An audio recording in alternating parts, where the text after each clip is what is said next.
America for the whole mess unfurling in the first place? Well, I don't know about the blame. I mean, I could see, part of the motive for them to want to get closer. But then again, our bluff has been called. The Iranians have just proven, due to Trump's unforced error here, that America's conventional dominance of the Gulf, it was always a bluff. They closed down all of our bases. They kicked us out of the region. And, our aircraft carriers, our Star Destroyers are now parked in orbit way off hundreds of miles away in the Arabian Sea. Can't even get anywhere near it. Have to fire their missiles from standoff ranges. So it seems to me like especially all those smaller states, they're probably going to have to take a stance closer to Qatar's, where they split the difference and try to get along with Iran now. As Justin Logan said, what good is a military base if you can't fight a war from it? So America's entire conventional posture in the region is over now, I think. Jonathan, you're shaking your head. Well, I think what you said about the Gulf states is important because I think... I don't actually know the answer. Sure. I've not spoken to many of their leaders. I don't think anyone knows the answer. No. I think the UAE and Saudi Arabia may be very much against capitulation, but you might find that Qatar and Oman are less averse to it. But that's one element of it. I would say that one thing we haven't discussed, because it seems unlikely, is that actually this so-called deal that Trump maybe is striking actually gets a lot of what he wanted. There was an interview that he did on PBS over the phone where he was asked, there is a rumour that the nuclear material will be transferred out of Iran, maybe to the US. He said, not maybe to the US, definitely to the US. Now, if that's part of an agreement that the Iranians will transfer it, that avoids your scenario of troops on the ground. But I will say this, that any deal made with the Iranian regime is a bad deal, because to make a deal with the barbarians of the Islamic Republic of Iran, to make any deal with them when their technique has always been to use negotiations to drag things on as long as possible, to wear people out, to use time to their favour rather than to that of the US. And they've done that even without the knowledge now. They have this tremendous leverage of what they can do with the Strait of Hormuz. But that's what I mean. With the Strait of Hormuz, this is what's so perplexing about what Trump is doing now, because there is no reason not to have carried on what he had just started. I absolutely agree with that. He can strangle their economy, just keep Well, that's the big question. And it's worth the high cost to do so, What is the evidence that they cannot bear the economic pain of having the blockade on the strait? The exchange rate is now way worse than it was when the uprising started, because it was Okay, bad. but America supported Saddam Hussein in a brutal war against him for 8 years, and they were able to withstand I will say that. there is a fair amount of evidence, which is that they can't really afford to do anything. They are now having to subsidise things in the lives of their nation, who they don't really care about their citizens that much. There is a lot of evidence that if you carry on strangling them, their hopeful pivot towards China has not really worked out the way they'd hoped economically either. There is an enormous amount of pressure on the Islamic Republic regime. Certainly, they can withstand a lot of that pressure because they are ruthless, horrible people who will let their own population suffer. But eventually, what Trump was doing was a non-violent method of continuing this war. He had moved out of the kinetic stage of airstrikes and all that we saw there into this stage of playing them at their own game with the Strait of Hormuz and trying to open it up to release the pressure on the rest of the world, not doing too well on that yet, but starting, and also managing to choke them off, to suffocate them, to gradually economically... But the problem here, Jonathan, that's what you should carry on doing. Hang on one second. You're a very pro-Israeli commentator. You'd accept that? I think I'm a fair commentator. OK. I mean, in all your columns you've written for The Spectator, how many have been critical of Israel? I often have criticisms of Israel. Oh, it's a headline on the column. I don't write the headlines. Have you ever had a critical headline on one of your columns about Israel? From the subs? I'd have to go back and check. I can tell you, I checked. OK, have I? You haven't. OK. So you've never written a column that's I think I did once, actually. I think I wrote one about something. It was pre-October 7th about OK. I only a forest issue in the West Bank or something. I only checked since October 7th. But Okay, you would fair accept that you're a partisan commentator? I don't think I'm partisan, no. But you've never written a column that's been critical of Israel? Plenty of my columns have criticisms of Israeli policy in them. But not in the last 3 years?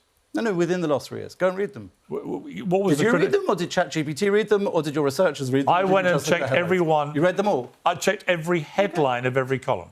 None headlines. of them. I didn't write the headlines. My point being, that, your own editor. I don't know why you're complaining about being perceived as a pro-Israeli commentator. No, many of the things I say do defend positions of Israel, because I think Israel... There's a reason I'm asking this war has been... No, I get there's a reason you're asking. The reason I'm asking is... You didn't ask me if I have sympathy for Israel's actions during the last 2 years in this war. You asked me if I consider myself a partisan, yes, or somehow, I think your words in your Spectator column about me, slavishly pro-Israel. Yes. I'm not slavishly anything. I look at the facts and I look at what I see is going on in the region, and I try to analyse it from a perspective, Okay. which does very often come down in this scenario in favour of the Israeli actions. But it doesn't mean I'm invariably. slavishly or no, I resent that. And I Okay. think, afterwards, let's talk about it. I'll find you the criticisms I've put in some You know columns. what? The great thing is in the digital era, people can tap in your Sure they name can. to the Spectator website. They can check every column and they can see if any of them have a headlines critical of Israel. I can don't tell like you, the headlines, Piers. baby, that's the theme of the column. Well, sometimes I don't like the headlines they give me. But here's why I'm asking the question. Go for it. There's no point disputing this much longer, but I'm not trying to play gotcha. The reason No, I I'm get it, I asking get is it. that there is a belief that Israel's operating on a different side to this whole thing, that they don't care if there's total chaos in Iran. They've got a much wider, bigger picture that they're going after here. And that actually, if Trump does look like he's reining back too much here, and that the Iranian regime may stay intact and may have the enriched uranium and so on, that Netanyahu just won't accept it. And that Israel could actually unilaterally go and attack again. Do you think that's likely? Well, I do think you're absolutely right, and that Israel and America don't have entirely the same aims in this war, and they never did. But they had a huge amount of overlap, and I think that's why it came together that this happened as a joint action. So from Israel's perspective, which, I do write a lot about Israel, and I am very sympathetic to many of the actions Israel takes and has taken, especially during this war period. From Israel's perspective, it's interesting to consider what this will mean if Trump capitulates now. Will it be good for them or will it be bad for them? In some respects, if you think about October the 7th and pre-October the 7th and the end of the war, if we drew a line here, they are net up on that. If they were below zero on some kind of numerical scale on October the 7th, when that horror happened, on the 28th of October, when that war started in Gaza, they increased massively in that scale. Then with Lebanon and Hezbollah, with the 12-day war in Iran, they will have increased more. If he capitulates now, it will come down slightly. So they might have gone up to a 70 and now they'll come down to a 60 or 50. They're still up 50 from zero when they were below zero. But I do think that what it has done in some respects, whilst not conclusively, it has demolished a lot of the capability of the Shia axis that Iran leads in the region. The problem is it hasn't got rid of it, but it has stopped Syria being a corridor for Iran to funnel things towards Hezbollah. They are currently trying to deal with Hezbollah, but that's on pause because of this ceasefire that the Americans let me bring in Colonel. It swings and roundabouts, that's what I'd say. Colonel Bob, I mean, I saw one report which said that in Gaza, for example, because of the destruction of 70-80% of Gaza, because of the killing of 70,000-80,000 people there, some of whom obviously were Hamas. We don't know the exact split of terrorists to civilians. But because of that, I read one report from American intelligence that for every Hamas terrorist who'd been killed, 5 more were now lining up with the same ideology because they were so enraged by what Israel had done. That's normal, Piers. Right. It's normal. If you... But my point being, though, how big a problem is Israel potentially creating for itself by what many perceive to be, and I would be one of them now, that the disproportionate response to what happened on October the 7th, just in terms of what they did to Gaza, that actually, if you look at, for example, I never thought I'd see a time when the majority of Americans had an anti-Israeli perspective in the polling. I didn't think that day would come. So clearly there's been a movement in public sentiment globally about what the Israeli government's been doing. And to be crystal clear, this is not aimed at Israeli people, my criticism, or Jewish people, certainly. It is aimed specifically at this Israeli government that I think is very hardline right, driven by, in cases of Smodrich and Ben-Gvir in particular, absolute maniacs.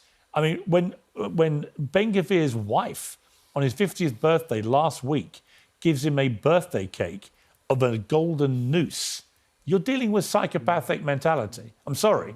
And Jonathan, you can respond to that in a moment. But I just feel like this has been part of the problem. I'm not a spokesman for Itamar Ben-Gvir, I have to point out. No, sure. Israel has 2 objectives.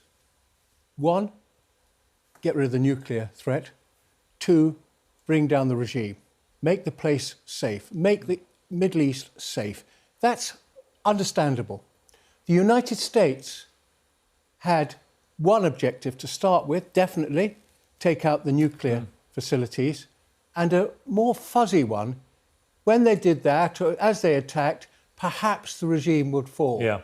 We're now going to get to the situation where Trump may well maintain he's neutralised the nuclear situation, and he can't change the regime, and he's actually going to draw stumps and say, actually, we've won this war, when he hasn't, because all he will have done is delayed... Just for my American viewers, Yeah. draw stumps is a cricket phrase, Yeah. which means you basically end the game. Exactly, yes. May I jump in? Quickly, yeah, just 'cause to I wanna say, go to Scott. I think that Israel actually it has undeniably come out of this war, though it may not have gone how they wanted or how the US wanted or to plan. There is no denying that its reputation has altered, but it's altered in both directions. So some of the Gulf states and many of the states in the Middle East now see Israel's deterrence as massively renewed after the day in which its deterrence was seen as massively compromised, October the 7th. And now, if it's got this renewed deterrence, if it has managed to do so much in that 2 years from the low point of October the 7th, if it also managed to do it in such tight collaboration and operational partnership with the US, albeit under this particular president, it has shown itself to be an extremely strong ally. It even gave an Iron Dome battery to one of its Arab neighbours to use during the Iranian attacks on them. And those countries have seen as well that Iran will not hold back from attacking them and their people. And that is something that has taught them a lesson about who their real allies are in the region. So I think Israel's reputation may be bad among some campuses in the West and even some Western and European parliaments. But if you look at the region that it exists in, many of the people in the region have understood that country as renewed in strength, renewed in alliance, a valuable partner to have. And I think that Europe, as it's getting weaker and weaker, you know, Merz said that this has humiliated Trump. Merz would like Trump to capitulate, though he won't say so, because it will prove that Europe was right not to get involved, because if America can't do this, what could depleted Europe have done? But the point is, Europe is depleted, sadly, and that means that Israel is far more concerned with how its neighbours see it, far more concerned with how the US and the US administration see it than how Merz and Europe sees it. And this is a problem for Israel, but also it is in a stronger position than it was on October the 7th, without any doubt. Scott, could it be that Israel is more unpopular in the way that Jonathan articulated in those areas, but that actually is stronger as a result of all its actions, even if people don't agree with what they did? Yeah, there's a document from back in the 80s where they say, you know, all our support for Iran in the Iran-Iraq war, it could backfire and Iran could conquer Baghdad, which they didn't want that. They just wanted the war to continue.